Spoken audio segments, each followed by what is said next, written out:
몽골 제국의 세계 정복이 가능했던 이유. 세계에서 가장 큰 영토를 거느렸던 제국, 몽골. 세계 인구의 10%를 소멸시킨 몽골 제국.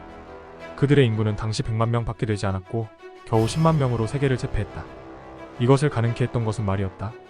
몽골군의 작은 말을 본 유럽인들은 미개인들이 쥐나개를 타고 전쟁을 한다며 조롱했으며, 이런 미개한 몽골군에게 중세 기사들은 도륙을 당한다.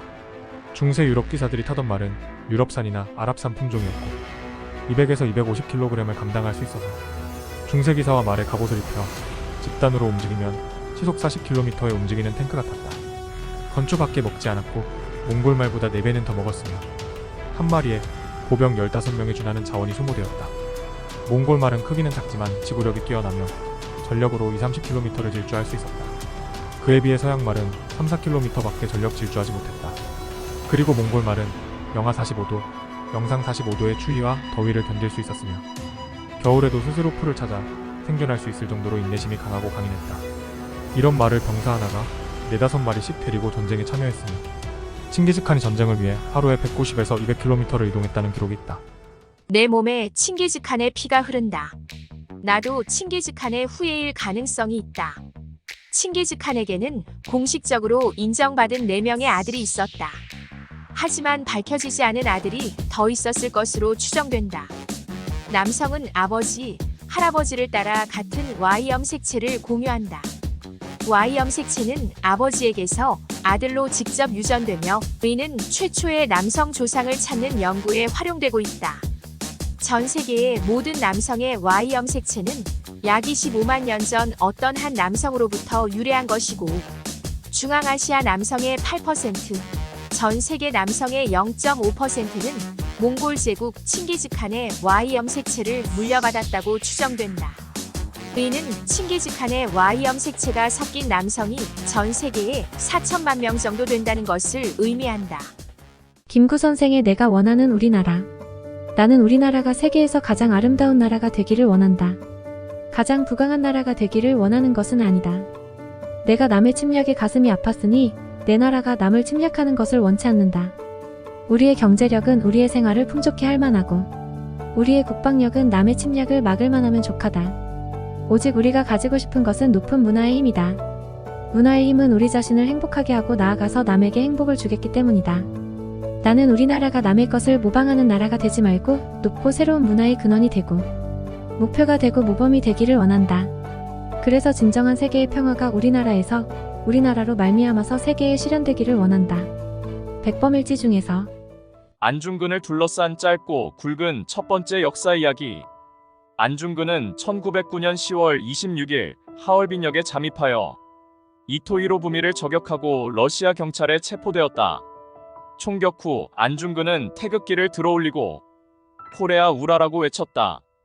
안중근은 자신이 사형당하면 조국에 매장해줄 것을 최후로 당부하였으나 그의 시신은 리순 감옥의 죄수 공동묘역에 묻혔으며 현재까지도 유해가 묻힌 곳을 찾지 못하고 있다.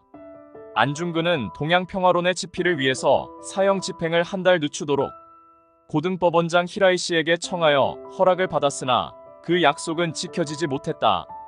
그래서 동양평화론은 미완성으로 남아있다. 하지만 리순 감옥에서 일하던 간수 지바 도시치는 안중근을 존경하여 그의 유품들을 간직하다 유족들에게 반환을 하였다. 해방 후 백범 김구는 1946년 6월 윤봉길, 이봉창, 백정기의 독립운동 324의 유해를 일본에서 찾아온 후 효창공원에 안장하였고 그 옆에 안중근 의사의 가묘를 만들었다.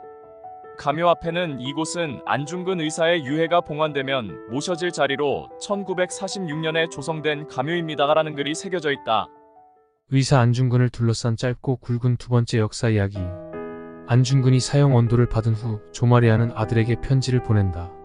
내가 만약 늙은 어미보다 먼저 죽은 것을 불효라 생각한다면 이 어미는 웃음거리가 될 것이다. 너의 죽음은 너 한 사람 것이 아니라 조선인 전체의 공분을 짊어지고 있는 것이다. 만약 내가 항소를 한다면 그것은 일제의 목숨을 구걸하는 짓이다. 내가 나라를 위해 이에 이른즉 딴 마음 먹지 말고 죽으라. 옳은 일을 하고 받은 형이니 비겁하게 삶을 구하지 말고 대의를 위해 죽는 것이 어미에 대한 효도이다. 아마도 이 편지가 이 어미가 너에게 쓰는 마지막 편지가 될 것이다. 여기에 너의 수의를 지어보내니 이 옷을 입고 가거라. 어미는 현세에서 너와 재회하기를 기대치 않으니 다음 세상에는 반드시 선량한 천부의 아들이 되어 이 세상에 나오너라. 그리고 안중근은 항소를 포기하고 죽음을 담담하게 받아들인다. 순국 후 조마리아는 남은 두 아들과 해외에서 독립운동에 헌신했다. 하지만 큰 손자는 일본의 밀정에 의해 12살에 독살당했고 둘째는 친일행각을 해 호부견자라고 비판받았다. 조마리아는 1927년 66세의 나이로 이국 땅에서 독립을 보지 못하고 순국하였다.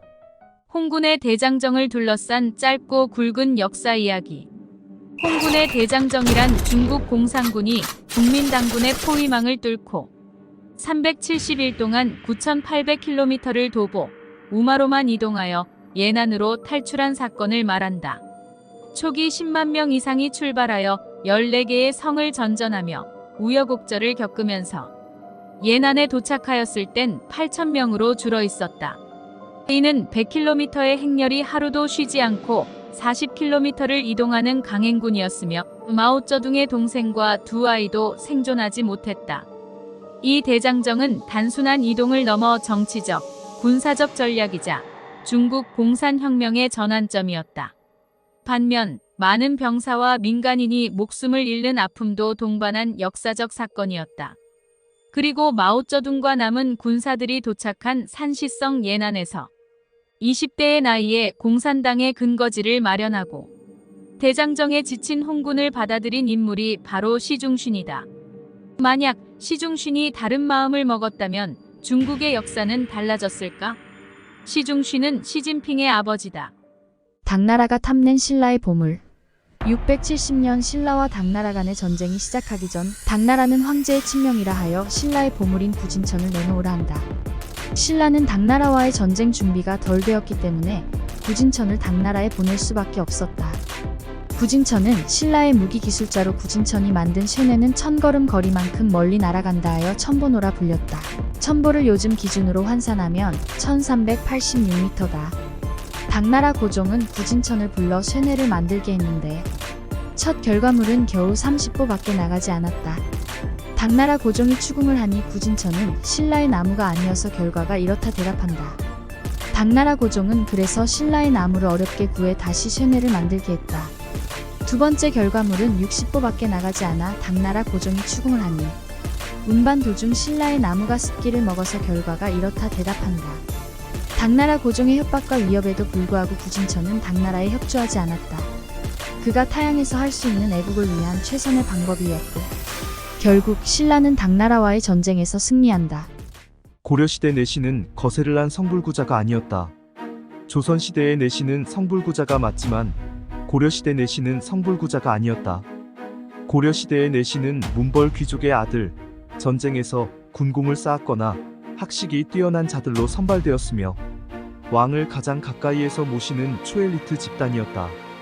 우리가 영화나 드라마에서 보는 환관은 노비나 무녀, 관비의 소생으로 출신이 천했다. 그래서 고려시대 내시로 뽑히면 장밋빛 미래와 부귀영화를 보장받는 지름길이었다. 내시의 몇몇을 예로 들어보자면 김부식의 아들 김돈중, 최영 장군의 5대조 최유청, 윤관의 아들 윤원민 등이 있다. 내시는 고려시대 원나라 간섭기, 조선시대를 거쳐 환관의 유의어로 우리가 아는 성불구자로 인식하게 된다. 독립군 대장 홍범도. 대한민국에서 5,000m나 떨어진 카자흐스탄. 이곳에는 우리나라의 한 장군의 이름을 딴 거리와 동상, 추모공원이 있습니다. 대한민국 역사에서 빼놓을 수 없는 인물, 대한의 독립을 위해 싸운 전사, 홍범도 대장입니다. 1868년 10월 12일 평양의 한 가정집에서 홍범도는 머슴의 자식으로 태어납니다. 어머니는 7일 후 출산 후유증으로 사망하고 9살 되던 해 아버지마저 세상을 떠나 홍범도는 세상에 혼자 남게 됩니다.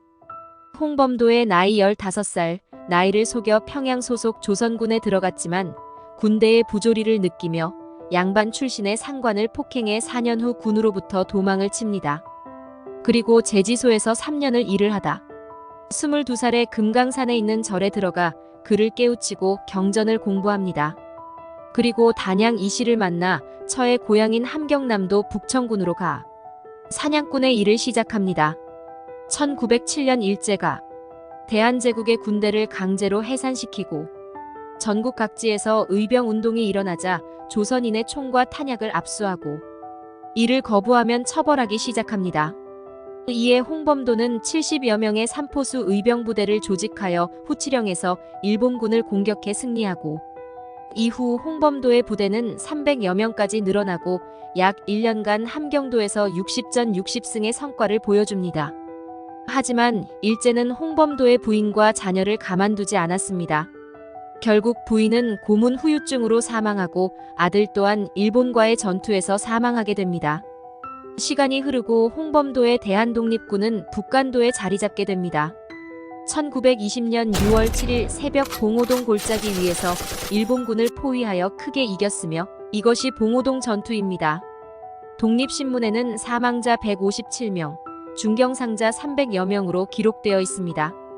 봉오동 전투에 참패한 일본은 4개월 후 2만 명을 동원하여 홍범도와 독립군이 있는 북간도로 진격합니다. 이때 홍범도 장군의 부대가 추격을 피하며 멈춰선 곳이 청산리입니다. 그리고 김좌진 장군의 독립군과 협력해 청산리 전투에서 승리합니다. 청산리 전투 이후 일본은 간도 참변을 일으켜 조선인 수천 명을 학살합니다. 그러나 홍범도의 대한독립군은 탄약과 무기가 부족해 결국 연해주로 이동해 일본군이 개입한 내전을 치르고 있는 러시아의 힘을 보태기로 합니다.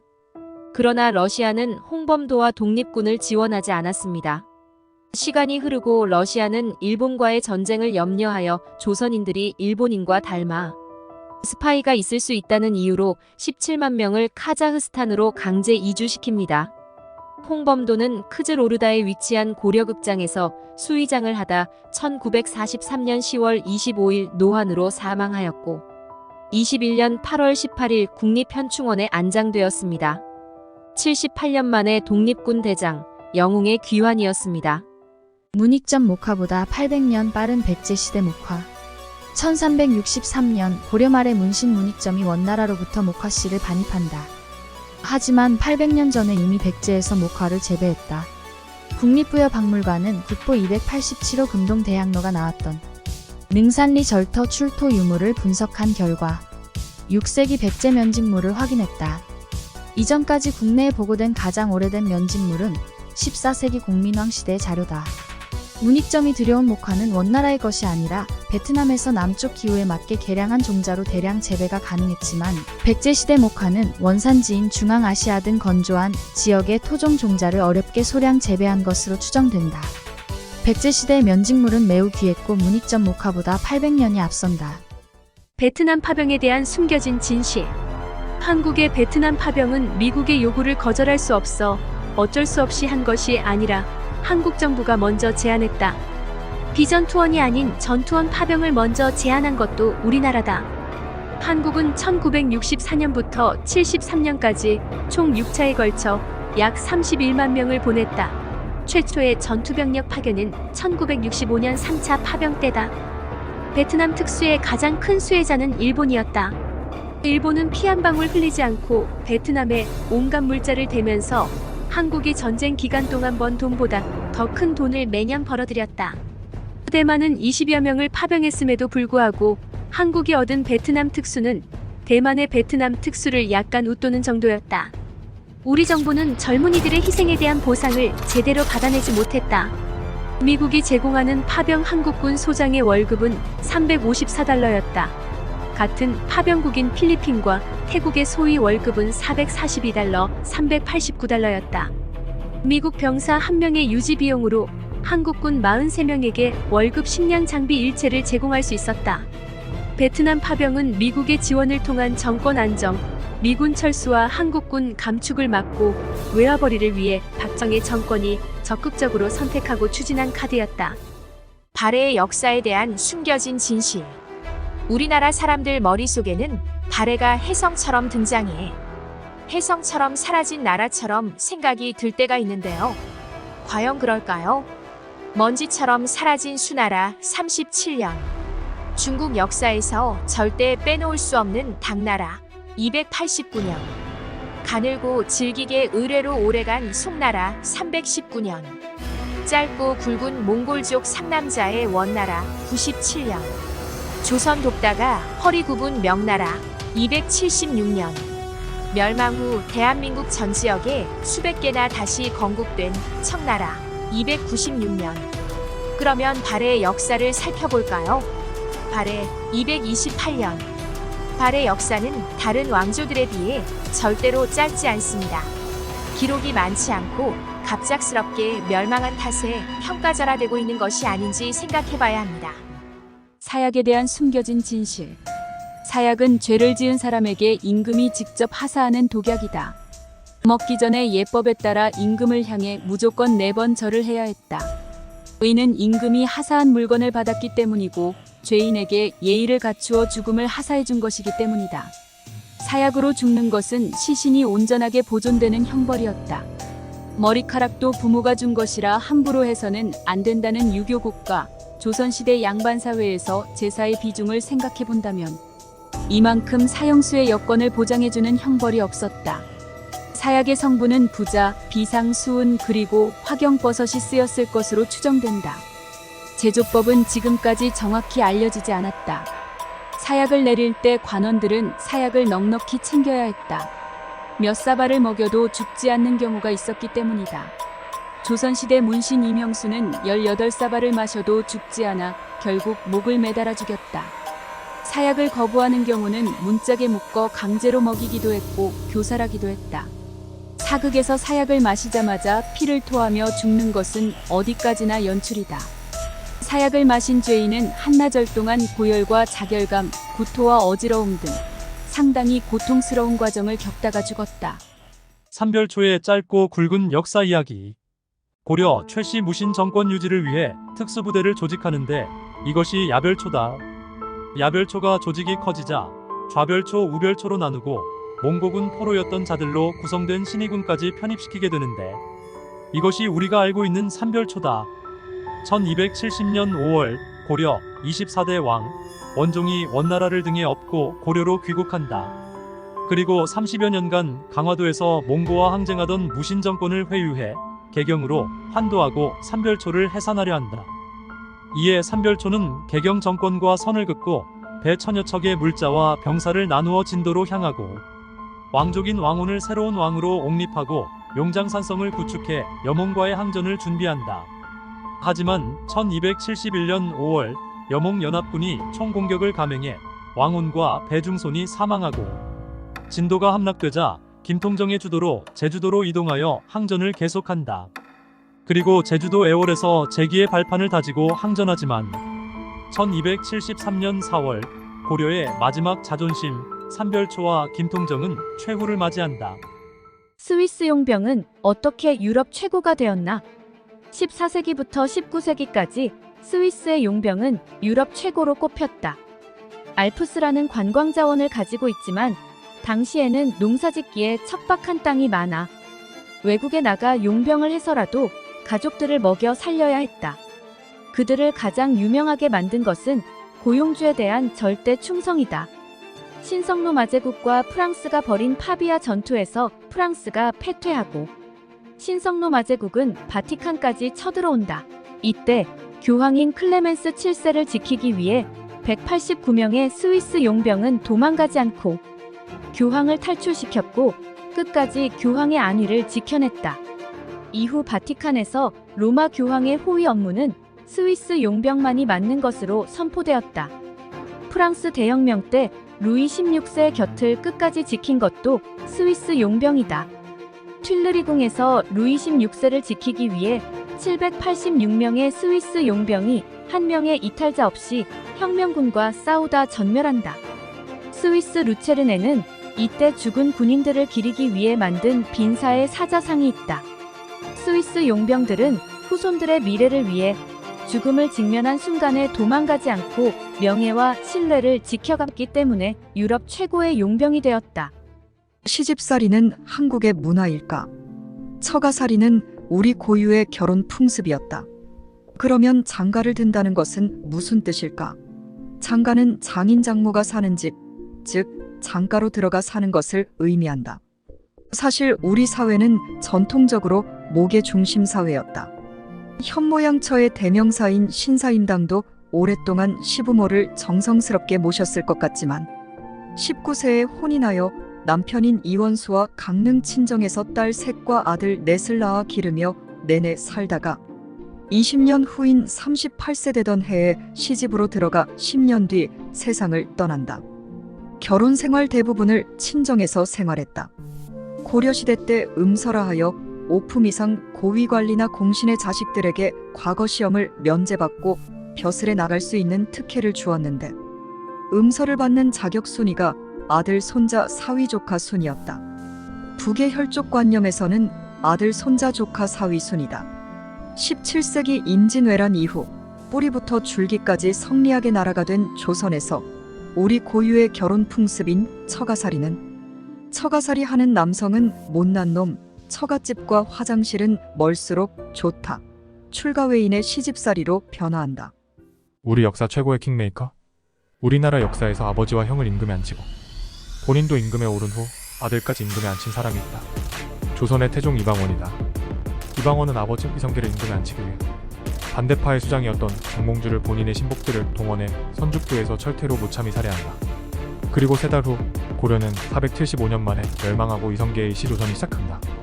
이방원은 1차 왕자의 남대 정도전 세자였던 방석과 방석의 형제 방건을 죽이고 둘째 형이었던 방가를 2년짜리 허수아비 임금으로 삼는다.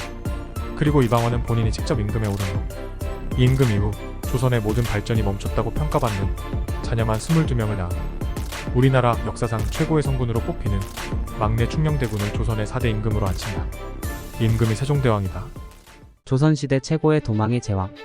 우리나라 역사를 통틀어 수도를 버리고 이렇게 도망을 많이 간 왕은 없었다. 고려의 현종이나 조선의 선조는 승자였다. 몽진을 갔어도 결국 그들은 전쟁에서 승리했다.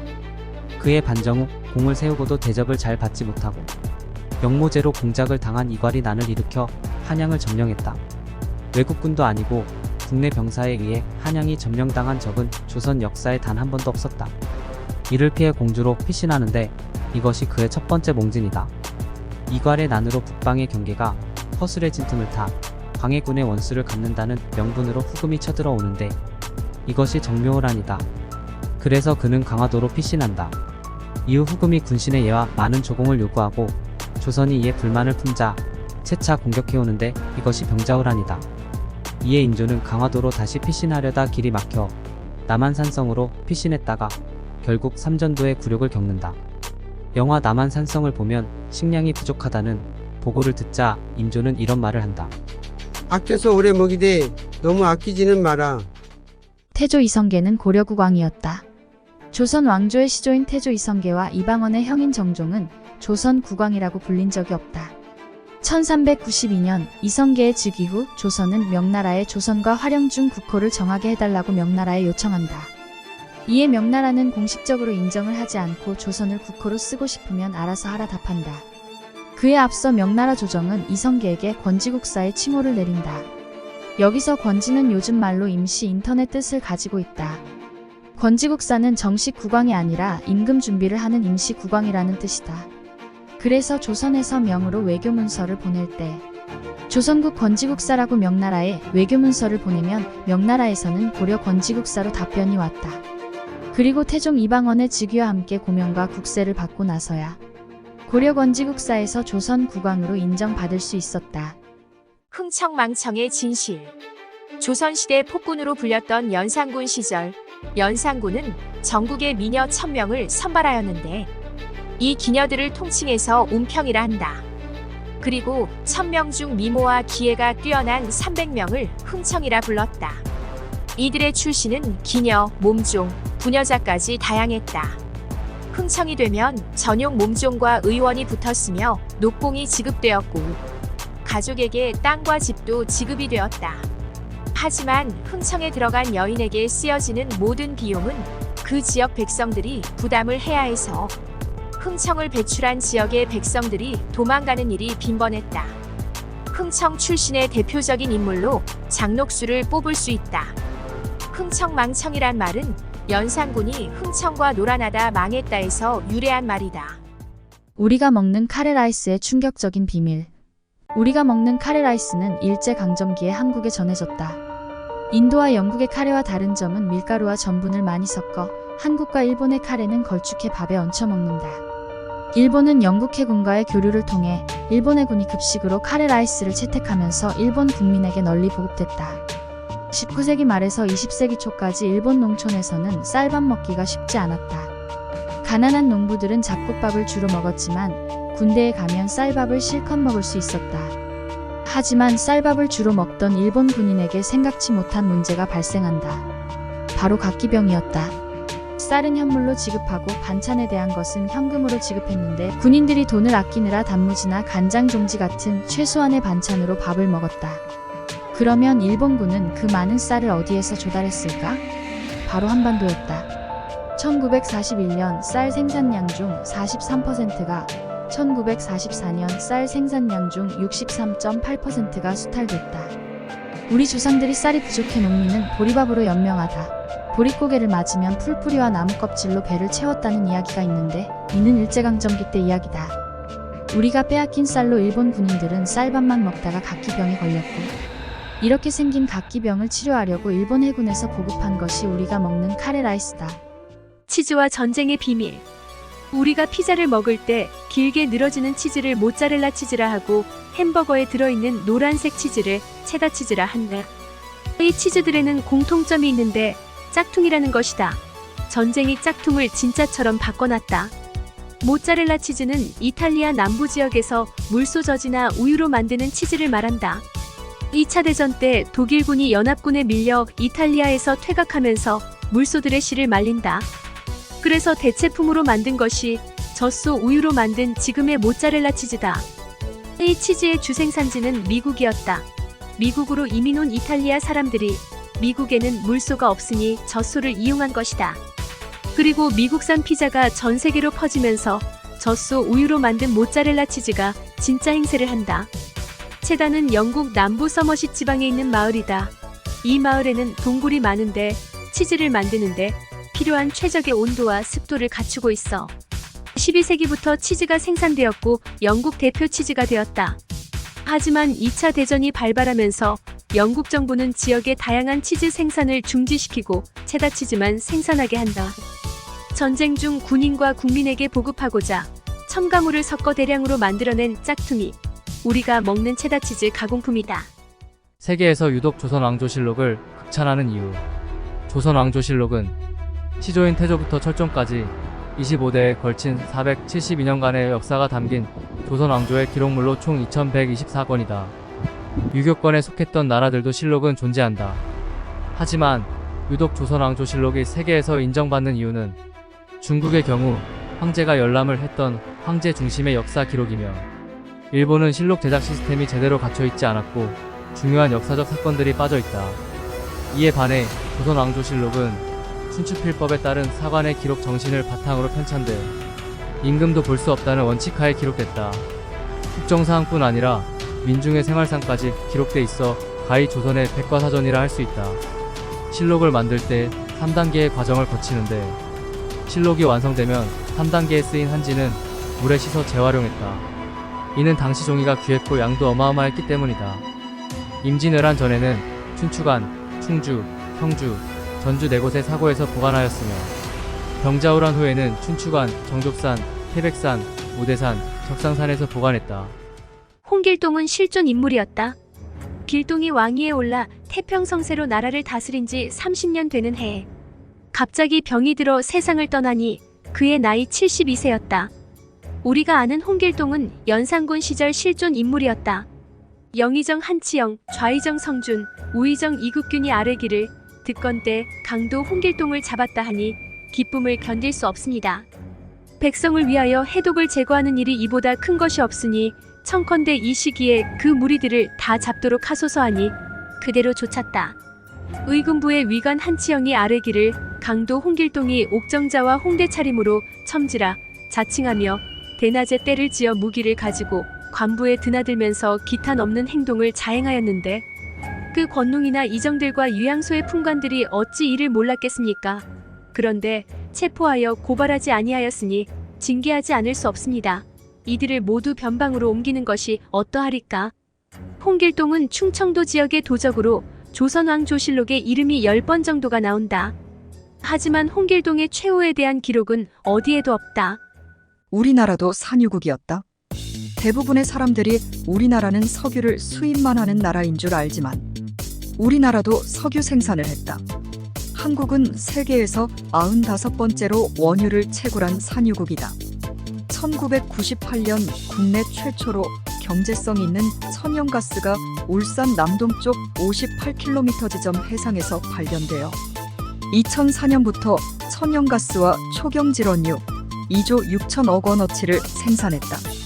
이는 하루에 30여만 가구에 천연가스를 공급하고 2만 대의 자동차에 기름을 공급할 수 있는 양이다. 그러나 해당 가스전들은 21년 말 생산이 종료됐다. 그래서 석유공사는 22년부터 광개토 프로젝트를 진행하고 있다. 24공 규모로 탐사 시추를 진행 계획이며 1공당 600억 원의 투자 비용이 발생한다. 성공 확률은 10%, 10년이 걸릴 것으로 예측되며 석유공사는 11조 원 규모의 석유를 얻을 수 있기를 기대한다. 이는 울산 전체 가구가 94년간 쓸 수 있는 양이다.